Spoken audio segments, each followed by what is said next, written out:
Board भी लगावल गई बाटे। शहीदों का संकल्प कार्य है और आज देखो जाओ पूरा देश में कार्य हो रहा बाटे। समग्र मधेश एक स्वायत्त प्रदेश लागू करो, आत्मनिर्णय का अधिकार लागू करो, ऐसा बुंदा सब रहल बाटे। यही संदर्भ में आज होली के एगो कार्यक्रम राखल गई बा। अपन विचार के आदान प्रदान हुई, अपन विचार के छल फल करे से पहले आज हमने के कार्यक्रम में अतिथि जो लोग आइल बानी, सबसे पहले आसन ग्रहण के कार्यक्रम हम रखें। सबसे पहले आसन ग्रहण के क्रम में मधेश जन विद्रोह समिति के केंद्रीय सदस्य अजय पटेल जी के आसन ग्रहण कर दे के खातिर हार्दिक आग्रह करे के चाहे।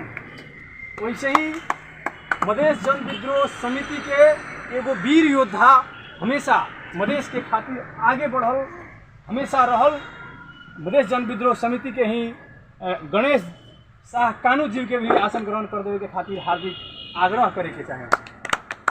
वैसे ही बानी हमनी के साथ में भोजपुरी गायक मशहूर गायक वीरेंद्र सहनी जी वहाँ के आसन ग्रहण कर देवे के खातिर हार्दिक आग्रह करे के चाहे। वैसे ही अपन आवाज़ के दम पर हर एक जनप्रतिनिधि नेताजी लोग से चाहे हर एक बात बोले वाला लोग के से कहीं ना कहीं भोजपुरिया FM 92.8 मेगाहर्ट्ज से अपन आवाज़ के बोलते आ रहल मित्र नंद किशोर गिरी जी के भी आसन ग्रहण कर देवे के खातिर हार्दिक आग्रह करे के चाहे। वैसे ही 10 साझा खबर के अपन ऑनलाइन के खबर के माध्यम से हमेशा जनता की आवाज़ उठावे वाला मित्र हमनी के मनोज गुप्ता जी के भी आसन ग्रहण कर देवे के खातिर हार्दिक आग्रह करे के चाहे। वैसे ही हमनी के साथ में रहल बानी, वैसे ही हमनी के साथ में एगो चाचा बानी, हमेशा अपन आवाज़ के बोलत रहें, हमेशा आवेला दिन में मधेश के खातिर कुछ करें। और राजवंशी यादव चाचा के भी आसन राजवंशी प्रसाद चौरसिया जी के भी आसन ग्रहण कर देवे के खातिर हार्दिक आग्रह करे के चाहे। वैसे ही हमनी के बीच में एगो सर बानी शंभू शाह तेली सर भी बानी, वहाँ के टीचर बानी, वहाँ के भी आसन ग्रहण कर देवे के खातिर हार्दिक आग्रह करे के चाहे। वैसे ही सर अपने वैसे ही हमनी के बीच में राम विनेश यादव सर बानी, वहाँ के भी आसन ग्रहण कर देवे के खातिर हार्दिक आग्रह करे के चाहे। वैसे ही हमनी के बीच में बानी विश्वेश्वर प्रसाद पटेल सर, वहाँ के भी आसन ग्रहण कर देवे के खातिर हार्दिक आग्रह करे के चाहे। वैसे ही स्वयं हम रहल बानी मुन्ना ठाकुर, हम भी आसन ग्रहण करे के कहीं ना कहीं क्रम रहल बाटे। एक साथे साथ विचार आदान प्रदान करे के क्रम में अपन छोटा सा विचार कोनो पार्टी के भातृ संगठन 2072 साल के मधेश आंदोलन भइल। वो आंदोलन में बहुत सारा विकृति देखल गई, मधेश से लेकर के पहाड़ केंद्रित पार्टी तक। तो लागल कि ये देश के अब ये राष्ट्र के बचावे के खातिर, देश के कल्याण के खातिर, समृद्धि के खातिर ये देश में नेतृत्व पंक्ति कहीं न दिखाई दिलक।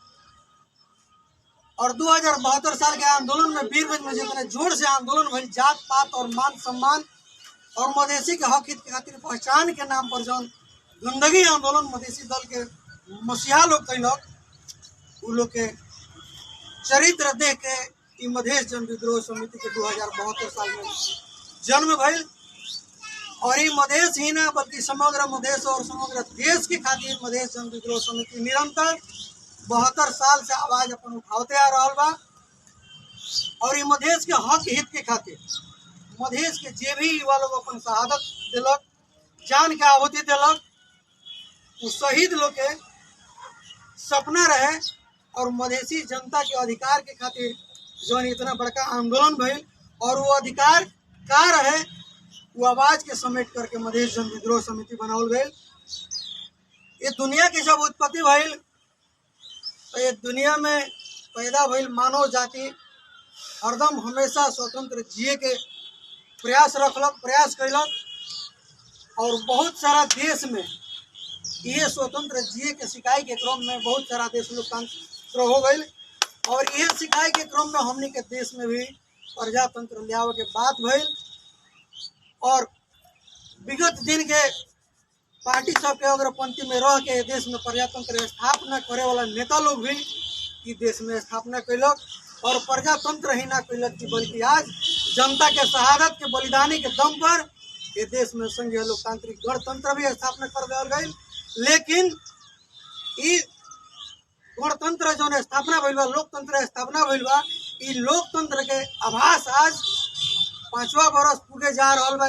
पहिलका लोकतंत्र गणतंत्र जो स्थापना भइल बा संघीय लोकतांत्रिक गणतंत्र, लेकिन ई चीज के लोकतंत्र का होला, गणतंत्र का होला, ई चीज के आज भी मधेसी समुदाय के जनता लोग के आभास आज भी ना होके सकल। वैसे ही 72 साल से ही संपूर्ण शहीद लोग के सम्मान करत आयल बा मधेश जन विद्रोह समिति, और हर एक क्षण में उ लोग के हर एक मधेसी फेस्टिवल पर उ लोग के घर में जाके सहयोग करते आयल बा।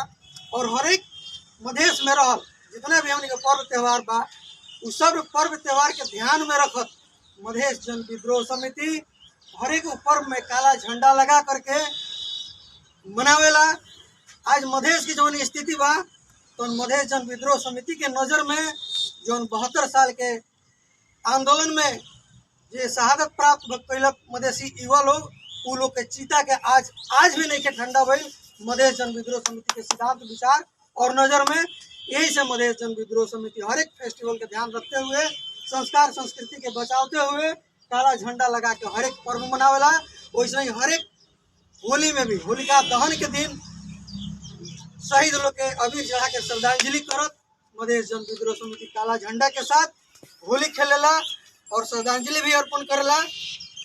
तो वही क्रम में आज होलिका दहन के दिन मधेश जन विद्रोह समिति श्रद्धांजलि अर्पण करत। आज होलिका दहन के दिन ये देश में मधेश से लेकर के पहाड़ केंद्रित तक जितना भी सूर असुर लोग बा, राजनीतिक नेता लोग जी अपने के आज बाहुबली बुझाता और जनता पर शोषण कर रहा बा, वैसन राक्षस प्रवृत्ति के जे नेतृत्व पंक्ति बा उ सबके हर एक साल 72 साल से ही होलिका दहन के दिन दहन करत आ रहा बा। और जनता में एगो स्वच्छ वातावरण लाओ के खातिर, देश के शांति प्रक्रिया द्वारा राष्ट्र निर्माण करे के खातिर जागृति करते आइल बा। और ये क्रम में आज के कार्यक्रम रखल गइल बा। और आज भी होलिका दहन के दिन ये देश में रहल सब सूर असुर लोग के होलिका दहन करल जाए।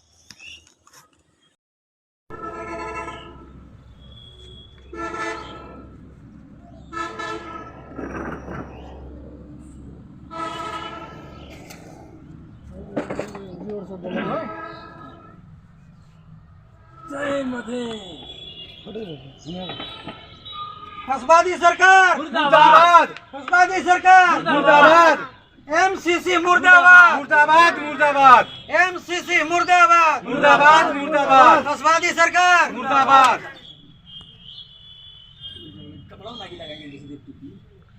हाथवा पर छुई उनका तब हाँ बताइए।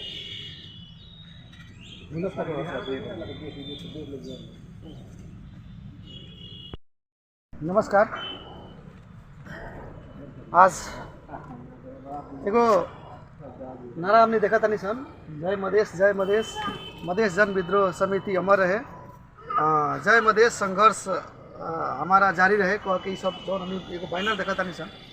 एक संदर्भ में आज हम कुछ एगो व्यक्तित्व बानी अजय पटेल जी, वहाँ से हम कुछ पूछे के चाहता नहीं। और आज स्पेशल हम भोजपुरी FM से नंद किशोर गिरी विशेष करके अपने के स्वागत बाटे। और विशेष करके आज होलिका दहन तो हमनी की सदियों से हमनी के परंपरा अनुसार, धार्मिक अनुसार हमनी के रात के जब भी रात के हमनी के भोर में मने होलिका दहन होखेला, लेकिन आज हमनी देखा तानी कि अभी लगभग 4:30-5 बजे तक दिन में अभी होलिका दहन करता नहीं। एक कारण का है ऐसा होके के कारण का है बताइए तो। जी जी, बहुत बढ़िया क्वेश्चन कहने। होलिका दहन वाला दिन आज के जौन दिन बा और हमने के भोजपुरिया समाज के बहुत बढ़िया ही रीत रहल बा। होली जौन खेलल जाला और ये होली के शुरुआत भक्त प्रहलाद के जन्म भइल और वही जन से उनके परिवार से उनका पिताजी के द्वारा प्रताड़ित करल गई भक्त प्रहलाद के। तो उहे समय में भक्त प्रहलाद जी धर्म के धरती पर स्थापना कैनी और असुर के नाम पर वहाँ के पिताजी के जब वध भइल वो राज्य में, तो एगो अधर्म के विनाश करके धर्म के स्थापना भइल। उहे दिन से होली के जौन प्रारंभ करल गई रीति रिवाज कि एगो अधर्म पर धर्म के विजय के झंडा गाड़ल गई और वो दिन से होली के शुरुआत भइल। और भोजपुरिया समाज में वही दिन से होली के शुरुआत में हमने खेलते आ रहा बनी, मनाते आ रहा बनी। लेकिन होली से एक दिन पहले जौन होलिका दहन के दिन होला, तो वो भक्त प्रहलाद जी के फूफू के होलिका नाम रहे, और वहाँ के फुआ जी भी वो भक्त प्रहलाद के जान से मार देवे के खातिर वो अपना भाई के पक्ष से जो रणनीति अपनैले रही, ऊपर भी भक्त प्रहलाद के धर्म के विजय के झंडा फहरल। तो वैसे ही एक दिन पहले होलिका दहन करल जाला, और वो दिन भी होलिका के जो उनकर फूफू रहे वो खुद के आग में भस्म हो गई और भक्त प्रहलाद जी के बच गए। तो वैसे होलिका दहन एक दिन पहले करल जाला, और आज शाम के जौन करल जाला तो हमने के भोजपुरिया समाज के बहुत एगो संस्कार संस्कृति है। तो ये आज जौन मधेश जन विद्रोह समिति दिने के दोपहर में जौन होलिका दहन करेला, तो वो राक्षस लोग के जौन प्रवृत्ति रहे ओकरा से कहीं जरूरत से ज़्यादा आज के हमने के समाज में जौन राक्षस प्रवृत्ति के नेतृत्व करता वाले वो लोग के रात के होलिका दहन करे के जौन शुभ अवसर बा, वो मधेश जन विद्रोह समिति कतई ना होके दी, वो अवसर प्राप्त कभी ना होके दी। ऐसे उ लोग के वो हमेरा के वर्तमान अवस्था के जे भी शुरू रहे ओकरा से कहीं गोइल गुजरल कहीं हमने के भोजपुरिया भाषा में। तो आज के ये नेतृत्व पंक्ति बा, ऐसे मतलब रउआ ई कहे के चाहता नहीं कि हिनाक से भी आज के ज्यादा बड़का हिनाक से अभी के राजनीति ओसे हमने के आज दिन में ई लोग के पर देता नहीं संजय भक्त प्रहलाद जी के बाबूजी के नरसिंह भगवान बोल रहे कि ना तोहरा के आकाश में मारे उन्हें पाताले में बीचे में मार दिलन। वैसा ही ऐसा का राक्षस लोग के हमने के वो अवसर वो मौका कभी ना देन सन कि शाम के हमने के होलिका दहन करन सन।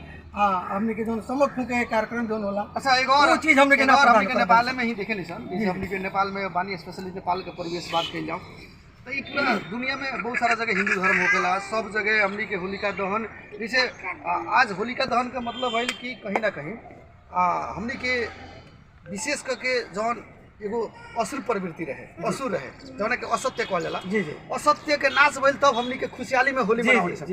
लेकिन यहाँ अभी असत्य के नाशे ना होला तले कितना जगह पर आज होली मनावल शुरू बाटे। एक हफ्ता से होली मिलन हर एक पार्टी के राजनीतिक पार्टी लोग चल रहा बा। एक हफ्ता पहले से होली मिलन हो गई बा। तो हम पहले ही कहने कुछ सेकंड पहले कि उ जौन रहा उ प्रवृत्ति के जौन राक्षस रहे ओकरा से कहीं गोल गुजरल। आज के प्रवृत्ति में जो राक्षस के प्रवृत्ति में जो नेता नेतृत्व करता हमने के समाज का वही जे कर रहा बा उ बात लेकिन हमें समस्या ये देखल जाता कि रुआ जरा के राक्षस कहता नहीं, आज सारा जनता ओकरे पे विश्वास करता, आज ओकरे सरकार बनता, आज ओकरे पार्टी के चुनाव होता था, सारा लोग घूमता थे। और एगो हमनी के दोसर का बात देखल जाऊँ कि रुआ जरा के राक्षस कहता नहीं ना, आज उहे 5 वर्ष तक ले सरकार चलौलक, चारों ओर विकासमय हो गई को आके हल्ला करता थे कि हम विकसित कर देनी विकास कर देनी। रुआ 5 वर्ष में गणतंत्र की अनुभव जी। सबसे पहले तो पहले के बात हम जवाब देवे कि चाहें कि वह राक्षस के पीछे आज सारा लोग आज देखल जाए तो ये समाज वो राक्षस के दहल गई प्रलोभन पर बहुत सारा गरीब वर्ग के निमुखा वर्ग के जो जनता बा वो आज ऊपर आर्थिक स्थिति कमजोर भइला के कारण वो राक्षस प्रवृत्ति के अगुआ जे भी बा जौन भी पार्टी के बा ओकरा पीछे कुछ दिखाई दे रहा बा, लग रहा बा। तो उ लोग जो राक्षस बा आज के प्रवृत्ति में उ लोग मांस मदिरा और मुद्रा के लालच में कुछ मुट्ठी भर मात्र गिनती के कुछ % जनता लोग के गुमराह करके अपने पीछे घुमा के प्रयास कर रहा बा और जाना के दिन रात मधेश जन विद्रोह समिति जागृति करके तोड़े के प्रयास कर रहा बा। और आज लोकतंत्र के जौन बात करें लोकतंत्र में 4 गो हल्ला हो रहा है कि विकास हो गई, विकास में हो गई तो वो लोग के विकास जी लोग के जौन विकास के बात करें 5 वर्ष में जी। तो देखल जाए हमने के देश में पहिलका बार संघीय लोकतांत्रिक गणतंत्र स्थापना भइल बा और ई संघीय लोकतांत्रिक गणतंत्र के 5वां वर्ष इस साल पुगे जा रहा बा। और ई खसवादी सरकार आवे वाला ये बैसाख में चुनाव के फिर घोषणा कैले बा अपन रिन्यूअल करे के खातिर। तो 5 साल के भीतर में जो लोग विकास जौन कैले और जौन विकास के रुआ चर्चा कैले वो विकास के बूंदागत में रूप में कम से कम 50 गो बूंदा पर हम अपने के जानकारी करावे के चाहें और राउरी चैनल के मार्फत से ये मधेश सहित समग्र राष्ट्र के जनता में और जुझारू युवा लोग में हम जागृति करावे के चाहें और ये बुंदा हम रखे के चाहतनी कि 5 वर्ष में कैसन का विकास लोग के लिए। सर्वप्रथम में हम अपने के बताओ के चाहे कि निर्मला पंत के बलात्कार के बाद ओकरा के हत्या करल गई। ये जब संघीय लोकतांत्रिक गणतंत्र के स्थापना भइल शुरुआते के समय के बात है। आज तकले वो निर्मला पंत के न्याय जौन होला उचित न्याय आज तकले ना मिल सकल। दूसरका में हमने के परसा जिला वीरगंज के मुस्कान खातून पर जौन एसिड प्रहार भइल आज तकले राजनीतिक कारण हो कि वो लड़की के भी आज तक में न्याय ना मिल सकल। लेकिन वो लड़की के बार बार सामाजिक संजाल पर लिया करके ऊपर के राजनीतिक इशू बनावल जाता और वो लड़की के भी राजनीतिक क्षेत्र में लियाओ के प्रयास कर रहा बा लोग और अपन अपन पार्टी सब लोग रोटी सेक रहा बा, लेकिन न्याय आज तक ना मिला। वैसे ही 3 नंबर में व्हाइट बॉडी कांड जो खरीदारी में भ्रष्टाचारी भई है आज तक नहीं सरकार आज तक टंगू ना लगा सकल। ये दुनिया भर के महामारी जो आयल कोरोना के वायरस कोरोना संबंधी के मेडिकल सामग्री खरीदारी में इतना ना भ्रष्टाचारी भइल कि लास्ट में जाके ये देश के आर्मी के सेना के ठेका देहल सरकार कैलक। तो ये सरकार कितना के ईमानदार बा और कितना स्वच्छ बा, वो अपने आर्मी के सामान के खरीदारी में खोप के खरीदारी में जो ठेका पटा कैलक। तो ये देश के ये सरकार के चरित्र साफ हो गई वही बेरा कि कितना चरित्रवान ये सरकार बनल बा और कैसन का संघीय लोकतांत्रिक गणतंत्र जो जनता के गुमराह करे वाला लूट तंत्र बनल बा देश में संविधान कितना के बढ़िया बा वही बेरा फ्रेश हो गई। 5वां नंबर में निलंबन ठेकेदार पप्पू कंस्ट्रक्शन के बहुत सारा लोग नाम सुनले हुई। आज उहे सरकार में रहता और उहे सरकार ओकरा के निलंबित करता और फिर नया नया ठेका पट्टा ये सरकार ओकरा के दे रहा बा। ये से जनता समझो कि कितना स्वच्छ और कितना बढ़िया ये संविधान बनल बा और कितना बढ़िया यहाँ के सरकार बा।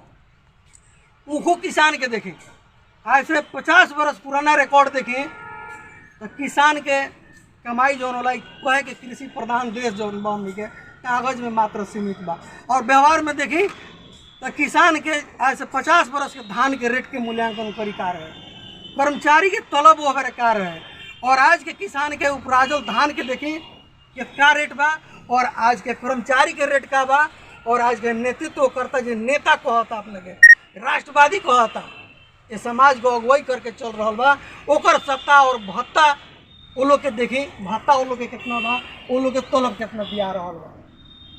मुखो किसान के आंदोलन काठमांडू तक ले बहुत जोर तोड़ से किसान सब कैलक। उनमें के कुछ किसान लोग आत्महत्या भी कर लेलक, लेकिन इस सरकार के कान ना खुलल, सारा दिन रुई कान में लागले रह गई। इतना बढ़िया ये देश के खातिर जनता खातिर ये देश में रहली कसबादी सरकार, लुटेरा सरकार, आतंकवादी सरकार, माने जितना भी खराब कहीं कम पड़ जाए इस सरकार कितना बढ़िया काम कैले बा।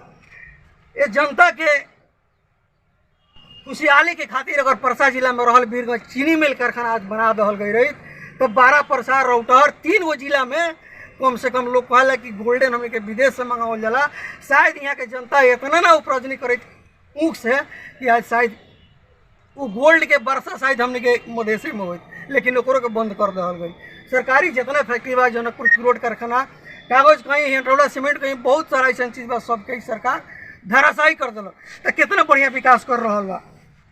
किसान के नाम पर 4 महीना पहले से स्थानीय सरकार लोग गेहूँ के बिया बाल के खातिर 50% पहले धरौटी करवैलक, अपना लगे जमा करवैलक, ओकरा बाद 4 महीना के बाद गेहूँ दिलक सिस्टम से नंबर लगा के पालू बाई पालू 2 किलो 4 किलो 5 किलो। लेकिन इनमें कितना षड्यंत्र बा देखी किसान के दबा के रखे खातिर ओकरा पर शोषण करे के खातिर कि गेहूँ तो दिलक, लेकिन गेहूँ बढ़िया से फलो उपजो किसान के बेरी भर हो ओकरा खातिर मल के आवश्यकता बा। तो जब डीएपी के जरूरी बा तो यहाँ के पूरा संस्था में यूरिया पर्याप्त मल में भर रहेला और डीएपी आवेला तो संस्थान में से जितने गांव में छोट छोट संस्था खुलल बा वो लोग बिले काट के वही अंदर दे वाला ट्रक से सारा पहाड़ में चल जाला और बाकी मधेश में कुछ रहेला तो यहाँ के सशस्त्र प्रहरी खड़े रहेला और भारत में बगले में चल जाला। लेकिन यहाँ के किसान के खाद मल ना मिलेला। शायद जगह बिया के खातिर बीज बीजन खातिर 50% लेलक, 25% खुदो खातिर लेके जमा कर ले रही समय पर उनको किसान लोग के गिरस्त के यहाँ के यदि मोल देहल जाए तो शायद वहू पर कुछ किसान खुश रहे कि 5 वर्ष के भीतर के विकास है। लॉकडाउन में राहत के नाम पर वोट बैंक बनावल गई। ये देश भर में वोट बैंक बनाओ के काम करल गई। जनता के राहत के नाम पर 15 दिन अभी जम्मा लॉकडाउन भई रहे तो बहुत सारा चोर मीडिया लोग जे आज ये सरकार के दलाली कर रहा बा, तलुआ चाट रहा बा, रात दिन एक कर देले रहे रेडियो में, पत्र पत्रिका में कि जनता अब खैला भी न मरे जा रहा बा। कोरोना तो दूर के बात बा, लेकिन अब जनता खैला भी न मरे जा रहा बा। वो समय में उदाहरण के तौर पर हम अपने गांव पालिका के, हम अपन वार्ड के बात करे के चाहे, हमारे गांव में लगभग 600 घर परिवार बा, जेमें 580 गो लोग गरीब हो गए। 580 लोग के राहत बांटे के पड़ल। बहुत सारा गांव में, बहुत सारा जिला में चाउर के बोरा के खातिर, 2 किलो नून के खातिर, 2 किलो दाल के खातिर, 15 किलो चाउर, 30 किलो चाउर के खातिर लोग के लोग कपार फोड़ दिलक। आ ये सब के करवेलक तो ये सब पार्टी, चाहे वो मधेसिया पार्टी हो गए चाहे पहाड़ के पार्टी हो गए, अपन वोट बैंक बनावे के खातिर ये देश के ढुकुटी खाली कर करके और अपन अपन कार्यकर्ता के सबके बांट दिलक। लेकिन वो कोरोना के महामारी में असली जे राहत लेवे वाला व्यक्ति रहे, जनता रहे, निमुखा गरीब, ओकरा राहत ना मिलल, लेकिन 4 ताला 5 ताला वाला के राहत बांटल गई। मैंने अपना कर्जकर्ता लोग आसे-पासे के लोग के देहल के। लेकिन ये दूसरका साल के कोरोना में देखी, दूसरका साल के कोरोना में देखल जाओ तो कहीं कतई जनता के एक पीस जामल के दाना तक लेना बांटे, लेकिन सारा जनता वहीं हाला ना कैलक। ऐसे पूरा 100% ई साबित होता कि जितना भी पहले ढुकुटी खाली करके बांटल गई, सिर्फ वोट बैंक बनावे के खातिर वो काम करल गए। ये सब विकासे हो। लाखों के संख्या में नेता लोग रैली निकालता और प्रहरी मुख्य दर्शक बनता। लाखों की संख्या में। कुछ दिन पहले ओली जी के सरकार के ढाले के जब प्रयास होते रहे, वो समय में ओली जी के माने चिढ़ावे के खातिर माधव नेपाल के कार्यकर्ता लोग के लाखों के मोटरसाइकिल के रैली निकल रहे काठमांडू में, और ओली जी जब झड़ गई तो माधव नेपाल के जिसकाव के खातिर लाखों के संख्या में ओली जी के रैली निकल रहे। वो बेरा कौन कोरोना ना लगत रहे, लेकिन एगो टैबलेट लेवे के खातिर जनता ये देश के मार्केट में जाता, हॉस्पिटल में जाता, तो ये देश के नेपाल प्रहरी ओकर के मार के टांग तकले तोड़ देले बा, कपार तकले फोड़ देले बा। ये हर एक मीडिया में देखे सुने के मिले। इहो ई देश के एगो विकास है। और लाठी के अदालत में, काठमांडू में सर्वोच्च अदालत में इहो देखे के मिला कि 159 गो से ज़्यादा नेता लोग और कार्यकर्ता लोग अदालत में झुंड लगैले बा, लेकिन वहाँ प्रहरी चुपचाप मुख्य दर्शक बन करके खड़ा होके देख रहा बा, लेकिन ओकरा पर कोनो कार्रवाई नहीं का वक्त। ऐसन ऐसन माने चरित्र देखने के बाद ये समझ में आता आज के डेट में कि पंचायती काल में कानून बन रहा है कि जितना भी कानून हुई राज दरबार से बाहर, दरबार के भीतर कोनो कानून ना लगे। वैसे ही देखल जाओ तो आज वह सेम चीज़ बा, लोकतंत्र लबरी के कागज में सीमित बा, लेकिन कानून जौन बा पंचायती काल के कानून बा। इस देश के नागरिक पर, आम नागरिक पर बहुत सारा कानून लगी, लेकिन ये देश के नेता ये देश के आज MCC के नाम पर बेच रहा बा, लेकिन ओकरा पर कोनो कानून नहीं है। साइकिल वितरण में देखी 2 नंबर प्रदेश में मधेसी समुदाय, मधेसी अगुआ लोग के जिताई तो कहते मधेश में खुशहाली आई।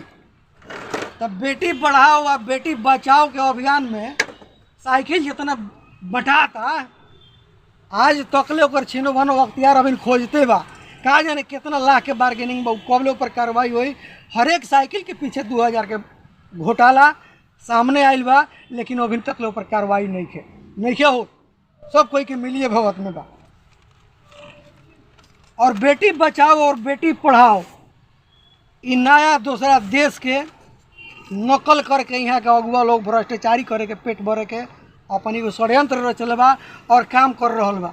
बेटी बचावे वाला काम यहाँ के जनता 50 बरस ना ई जब से दुनिया पैदा भइल बा तबे से काम कर रहल बा। लेकिन ऐसन ऐसन कुपातर लोग हर एक देश में अगुवाई कैला के कारण हो कि आज विवश होकर जनता बेटी के मारे पर उतारू बा। नदी के ठेकान नहीं खे, लेकिन वहाँ पर बांध लगाओ के खातिर करोड़ों रुपए के लगानी करल जाता। ये प्रत्यक्ष उदाहरण अपने के ही जन परवानीपुर गांव पालिका के 4 नंबर वार्ड में चैनपुर गांव से सिंघा नदी के नाव रुआ समझ सुन लगन शुरू हुई बा। वो वार्ड में जाके देखी तो सिंघा नदी के पूरा वहाँ कोनो सिरखार कहल जाए बड़का नदी के वैसे नहीं थे, छोटा चुकी पॉइंट मात्र हो। वहाँ करोड़ों के लगानी में बांध बांधवाल गई हो, सिर्फ जितेंद्र सोनल के अगुवाई में उनकर जहल बजट हो, उनकरा कार्यकर्ता के पेट भर के खातिर। अगर वो 1 करोड़ रुपया ताजपुर के बांध में यदि खर्चा करल जाए, वहाँ पानी रोके के प्रयास करल जाए, तो वो ताजपुर से लेकर के और हमने के यहाँ मेडिकल कॉलेज के पीछे इटियाही जौन गाँव बा, यहाँ तक वो नहर आई बा। वो नहर से वहाँ से लेके यहाँ तक ले आज से 50 वर्ष पहले से सारा पटवन किसान का उतर। लेकिन आज वहाँ सही जगह पर काम ना भइला के कारण समय पर पानी ना मिलेला और कुछ समय में पानी फ्री नहीं। आज के जाके देखी पानी के काम खत्म बा, वो नहर में फ्री में पानी जियान हो रहा बा। लेकिन सही समय पटवन पर बा तो वहाँ पानी ही ना रहेला, कुछ सरिसों में आवेला, कुछ नहीं हो रहा जाला। ये सब 5 वर्ष के भीतर के विकास हो। 72 के उत्कृष्ट संविधान इतना बढ़िया लिखाइल बा कि एगो सरकार खातिर संवैधानिक बा और विपक्षी पार्टी खातिर अवैधानिक बा। सरकार में जे बा ओकरा खातिर संविधान संवैधानिक बा और जे विपक्षी पार्टी बा ओकरा खातिर असंवैधानिक हो जाता। का है कि अब एक ही गो संविधान, एक ही गो धारा पढ़ के सरकार पक्ष में जे बा कहता कि हम बढ़िया काम कर रहा बनी, उहे धारा पढ़ के बाहर जे विपक्ष में बा उ कहता ना गलत काम कर रहा बा, ई सरकार गलत काम कर रहा बा। जौना के कारण बोले जी के सरकार टूट भांग ओकरा भइल, वो बारे के हम बात बतावे के चाहते हैं। तो कितना बढ़िया है दुनिया का सर्वोत्कृष्ट संविधान ये देश में लिखल गई बा।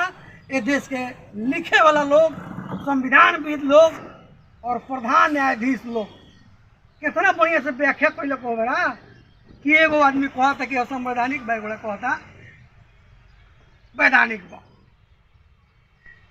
राजनीतिक नियुक्ति के कारण अदालत के द्वारा, राजनीतिक नियुक्ति के कारण अदालत के प्रमुख द्वारा विपक्षी व्यक्ति के प्रधानमंत्री टोक के बनावल जाता है।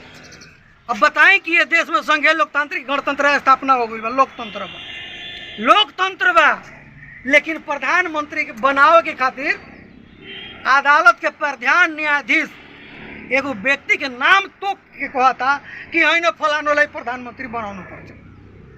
कहा गई देश के लोकतंत्र। तो चुनाव करा के अरबों रुपया खर्चा कैला के का जरूरी बा, सीधा प्रधान न्यायाधीश तोक दे, 6 महीना वहाँ पर पालो और 6 महीना वहाँ पर पालो। लोकतंत्र के तो कोनो अस्तित्व ही ना रहो। जनता के ये देश में रोजगारी खातिर वहीं कतई व्यवस्था नहीं है, लेकिन ये देश के जनता के द्वारा अपन खून पसीना के कमाई जो टैक्स कहल जाला, ये गवर्नमेंट के देता है देश के विकास करे के खातिर। एगो पहले पंचायत काल रहे, राज दरबार रहे, तो कभी राजा अकेले चोर रहे, सारा खा जाते रहे। हालांकि राजा के पक्षपात हम बात नहीं करत, हमने भी लोकतंत्र के राह पर चले वाला और लोकतंत्र के मार्गदर्शी व्यक्ति हैं। ऐसे हम राजा के पक्ष नहीं खेले, लेकिन कुछ लोग बा आजो भी कि जो फेंकल जूता के फिर से अपना जूता पर चंद्रमा मणि कह के धारे खातिर उतारू में बा। तो जनता के खून पसीना के जौन कमाई बा टैक्स बा, ओकरा से ये देश में जनता के हक हित के खातिर, ये देश के भविष्य के खातिर वहीं 2 रुपया खर्चा नहीं करल जा। लेकिन राजतंत्र के शैली में ये देश के राष्ट्रपति के घूमे खातिर 1.5 अरब के हेलीकॉप्टर किनाता, उनका लगे लालका कारपेट बिछावल जाता। यानी कि ये सब देखला पर आज लाग रहा बा कि लोकतंत्र में भी आज राजतंत्र के शैली में ये सब नेता लोग के जौन क्रियाकलाप बा उ चल रहा बाटे। पार्टी भोरे के खातिर कुछ बात 2-4 मिनट और के हम अपने को बताए दें। पार्टी फोड़े के खातिर ए देश में अध्यादेश ले आओ जाता फटाफट, हमरा पार्टी के कब फोड़वा देम कि हमारा बेनिफिट हो जाए, हमारा सरकार मजबूत हो जाए, ओकरा खातिर फटाफट अध्यादेश होता आ सब कोई साइन करता। लेकिन सदियों से ये देश में शोषित मधेसी समुदाय जेकर देश हो और बाहर से भगौड़ा बहु रुपया आके जो आज राज कर रहा बा भारत में, जैसे अंग्रेज आके राज करते रहे वैसे भगौड़ा लोग आके इस देश में राज कर रहा बा और जे करी देश हो ओकरा पर शोषण कर रहा बा। उ मधेसी के समुदाय के हक हित के खातिर इस संविधान संशोधन करे के खातिर कौनो पार्टी के लगे ना समय बा आ ना ओकर बुझाई बा। यहाँ तक ले कि पहाड़ केंद्रित पार्टी के ही दोष ना दे, संविधान संशोधन ना होको एमे मधेसी पार्टी लोग के भी अहम भूमिका रहल बा। काहे कि संविधान संशोधन होई मुद्दा क्लियर हो जाई और बिहान कथी पर हमने के रोटी से कम सुना पन। तो ऐसे मधेसी समुदाय के जे भी अग्रपंथी के नेता बा उ लोग के भी चाहना नहीं है कि संविधान संशोधन हो या पूर्ण लेखन हो या इस देश में राजनीतिक जो समय बा गतिविधि वो क्लियर हो कि क्यों नहीं के चाहे के चाहत नहीं के चाहत, सब कोई जनता पर शोषण करके राज करे के चाहता। जनता के 17 नंबर में अपने के बताओ कि चाहे ई राष्ट्र के कितना बढ़िया नेता बा लोग जे अपने के राष्ट्रवादी कहेला। ललिता जगह के प्रकरण के हल्ला सुनना हो हम लोग, ई नेते लोग के जमीन नाव में केंगे केंगे ट्रांसफर हो गई, सरकारी जगह जमीन ओकरो आज तक ले कोनो निर्णय ना निकले। परराष्ट्र मंत्रालय इतना ना बढ़िया काम कर रहा बा हमनी के देश के, और परराष्ट्र मंत्रालय में जे भी नियुक्ति होला वो इतना ना बढ़िया बा ओकर नीति। अब का जाने कौन क्लास से पढ़ के आई बा आ कितना बढ़िया परराष्ट्र मंत्रालय काम करेला कि विदेश से ये देश के नागरिक विदेश में जिंदे बा आ दूसरे के लाश मंगा लेता कि मर गए, आ एक हफ्ता के बाद फिर वह परराष्ट्र मंत्रालय खबर करता कि ना तो आदमी जिंदे बा। कितना बढ़िया नीति बा आ कितना बढ़िया कर लगे कानून बा आ कितना दिमाग से काम करता है राष्ट्र के खातिर, ये से बुझल जा सकता। एकरा के 19वां नंबर में विशेष जानकारी के खातिर ई न्यूज़ के जो हम राष्ट्र मंत्रालय वाला बतैनी हो 2078 साल 9वां महीना 20 गते के सवेरे के कार्यक्रम जो न्यूज़ बजेला उनमें फिर रीचेक करके सुनल जा सकता, देखल जा सकता। इस चीज़ के बालू आ गिट्टी के विरोध में आवाज़ उठावे वाला व्यक्ति बहुत सारा पार्टी लोग चुरिया भंवर के हमने के समर्थन करेगा, जंगल संरक्षण उत्खनन के बात करेला, लेकिन ओकरा के ना उत्खनन करल जाओ, जंगल ना खराब करल जाओ, नदी ना खराब हो, उठावे आवाज़ उठावे वाला व्यक्ति के हत्या कर दे। लेकिन आज तक लोग ओकरा वहीं न्याय जौन होला उचित ना आज तक ना मिला। हमने के देश विदेशी आंकड़ा बनल जाता, आज के डेट में हमने के देश विदेशी आंकड़ा बनल जाता, जौना के नमूना आज देखी कि देश में एमसीसी खराब बा कहत पारित हो गया। आज रसिया और यूक्रेन के जौन हालत बा लड़ाई हो रहा बा वो विदेशी घुसकाहट के कारण और संयुक्त राष्ट्र जौन अमेरिका बा ओकर देन है कि आज हो रहा बा। और आज के अपडेट न्यूज़ देखल जाओ तो अमेरिका बोलता कुछ और करता कुछ और।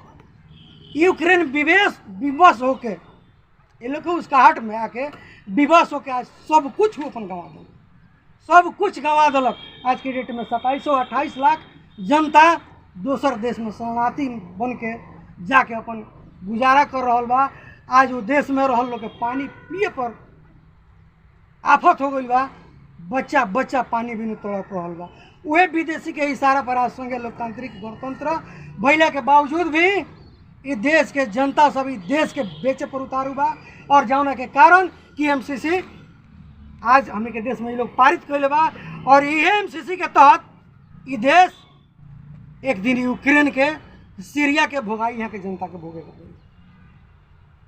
आज देखल जाओ तो यूक्रेन के लड़ाई देख करके पूर्व प्रधान सेनापति आवाज़ उठा दिलक भारत की कि नेपाल के हालत यूक्रेन जैसन होखे वाला बा। ऐसन हालत बा इस देश के, ऐसा आज हमने की स्थिति आ गई बा। तो इस सब स्थिति से समाधान पावे के खातिर एक एक उपाय बा, सरल तरीका कि आवे वाला चुनाव कि मधेश की जनता ही ना बल्कि समग्र देश के जनता जीव जहाँ बानी चुनाव के दिन आराम से अपन घर में बैठी और खाई पी मौज मस्ती करी। केहू जबरदस्ती रहुआ के चुनाव में सहभागी करावे न ले जाई। यानी कि देश के हर एक पार्टी के वोट हमने सब केहू मिल के बहिष्कार कर जाओ, तभी देश में रहल अग्रपंथी के नेता सब जनता से डराई और सही ट्रैक पर आके काम करी। ना थे आज अंग्रेज जंगे भारत में आयल व्यापार करे के खातिर, वैसे ही एमसीसी जो हमने के देश में आ रहा बा विकास के नाम पर। अच्छा, अपने के पार्टी का करता है? अपने के इतना मैंने ये सब बात बतानी देश के ई पार्टी सब के बारे में, अपने के पार्टी का कर रहा बा? हमने के पार्टी ना सर्वप्रथम पहले भी कह चुकनी हो, ये जनता द्वारा बनावल एगो समिति है, एगो टीम है। और ये देश के खातिर, ये देश के हक हित के खातिर जितने भी शहादत प्राप्त भइल युवा लोग के आवाज़ समेट के बनावल गई मधेश जन विद्रोह समिति। इस देश में गांव-गांव में हर एक जगह ये देश के खातिर और जो शहादत दिलक ये संपूर्ण जनता के खातिर, ओकर आवाज़ बुलंद करे के खातिर जागृति लियावे के गांव-गांव में काम कर रहा बा। और ऐसे अपने के मधेश के भी पार्टी लोग के कुछ हम बात बतावे के चाहें कि यहाँ जब मधेश के पार्टी शुरू भइल गजनारायण सिंह के अवस्था से बेर के हम बात करें तो ये मुद्दा सबके खातिर बात भइल। समग्र मधेश एक स्वायत्त प्रदेश, आत्मनिर्णय का अधिकार, पूर्ण समानुपातिक जन निर्वाचन प्रणाली लागू और भौगोलिक भाषिक सांस्कृतिक एकरूपता के निर्वाचन क्षेत्र के गठन करे खातिर ये अहम मुद्दा के खातिर मधेसी समुदाय में मधेश के पार्टी बहुत बड़का लहर लेके आई। लेकिन आज देखा जाओ तो सारा मुद्दा भूल करके यहाँ तक ले कि मधेश के नाम तक ले अपना पार्टी के विधान से निकाल करके आज केंद्रीय पार्टी बना करके ये देश पर और ये मधेश तक के लूटे पर उतारू बा सभी नेता। ये सभी नेता लोग के आज मधेश जन विद्रोह समिति बहिष्कार कर रहा बा। और जब तक ये मुद्दा मधेश में पूर्ण लेखन ही करिया संविधान के खारिज करके पुनः लेखन न हो तब तक ले मधेश जन विद्रोह समिति इस संघर्ष करते रही और अपन संघर्ष जारी रखी। अगर जनता यहाँ के वोट बहिष्कार ना करी तो जनता के हाथ में वोट बहिष्कार करे या ना करे, जनता ही जनार्दन होला और जनता ही अपन जान के बलिदानी दे के जब ये देश में समाज में संघीय लोकतांत्रिक गणतंत्र स्थापना कर सकता तो आवे वाला दिन में जब जनता के यहाँ घेंट पर तक कहल जला पुग जाई, अभी नहीं पुगल, फिर उस समय आई तो ई लोग के तोह लगाओ के जनता के समय ना लगी, 2 दिन के टाइम लगी और ये पूरा लोग के तोह लगा लगता है कि वोट बहिष्कार से समस्या समाधान हो जाए देश के? एकदम होई, वोट बहिष्कार होई तभी समस्या समाधान होई। ना तो 2015 साल से ही ये देश के जनता वोट देते आइल बा और अनेकन पार्टी के समर्थन करते आइल बा। लेकिन ये देश के जनता के खोइचा में सिर्फ शहादत मिलल बा, यदि मिलल बा कुछ तो सिर्फ पार्टी और पार्टी के कार्यकर्ता के मिलल। एक फिर दूसर पार्टी संचालन करके वो एक समाधान नहीं कर सकत। पार्टी के खेल में जाए तो वह काम होई जो उनकी आज हो रहा बा। जब तक ले आत्मनिर्णय का अधिकार ना हो, केंद्र में जब तक ले मधेश के संपूर्ण सीट ना बराबर हो तब तक ले रहुआ कुछ नहीं की कर सकत। और मधेश के नाम पर रोटी सेके वाला लोग आज मधेश में आके बटलोही से बड़का बड़का सपना मधेसी जनता के देखल। लेकिन 8 जिला के कोटिया में आज समाज के जो राजनीतिक करके अपन रोटी सेक रहा बा, तो 8 जिला के पूर्ण रूप से हर एक साल ये मधेसी नेता लोग के सीट बहुमत दिया जाए तो 32 गो केंद्र में सीट आई, जौना से कुछ एगो बार बथुआ ना हो, सारा दिन ये लोग रोटी से खी और मधेश जहाँ के तय रह जाए। तो ऐसे बहिष्कार करही के पड़ी, एक बाहेक दोसर कोनो विकल्प। जेठ 4 गते चुनाव होके जा रहा बा, जेठ 4 गते जी जनता पूरा खुशी से चुनाव में सहभागी होके जा रहा बा। जी फिर से वैसा ही हमने कांग्रेस हिमालय माओवादी सब मने जितना पहाड़ी सब पार्टी बाटे यहाँ हावी होके जा रहा बा। मधेसी दल सब भी सक्रिय हो रहा बाटे, सारा नेता लोग केंद्रीय यहाँ के मधेश में झर रहा बा, अपन अपन चुनावी माहौल बना रहा बा। और वह ये चीज के कैसे चीर सके? ये चीज के आवे वाला समय में चिरी हम नहीं व्यक्तिगत चीर सकत। एगो एक लिया अजय पटेल के चिरला से ना चिराई, लेकिन जो सच्चाई बा समाज के अजय पटेल समिति के माध्यम से जागृति कर रहा बड़न। और जनता के जइया फेन ही समझ में आ जाए, जइया समझ आयल जनता के कि वास्तव में मधेश कहीं ना कहीं अधूरा बा।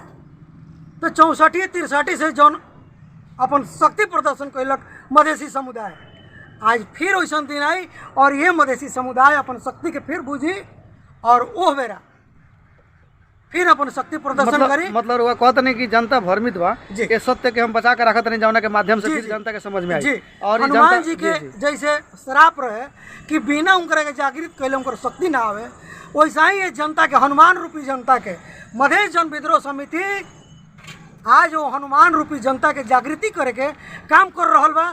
और फिर मधेसी जनता वो अपन शक्ति के पहचानी और हनुमान जी के जैसे का लंका के जराई और वही लंका रूपी रावण लोग के जला के एक दिन ध्वस्त करी और मधेसी जनता फिर से इस देश में मधेश के बागडोर मधेसी जनता समाज। चलिए बहुत बहुत धन्यवाद अपन विचार देने के खातिर, विशेष धन्यवाद।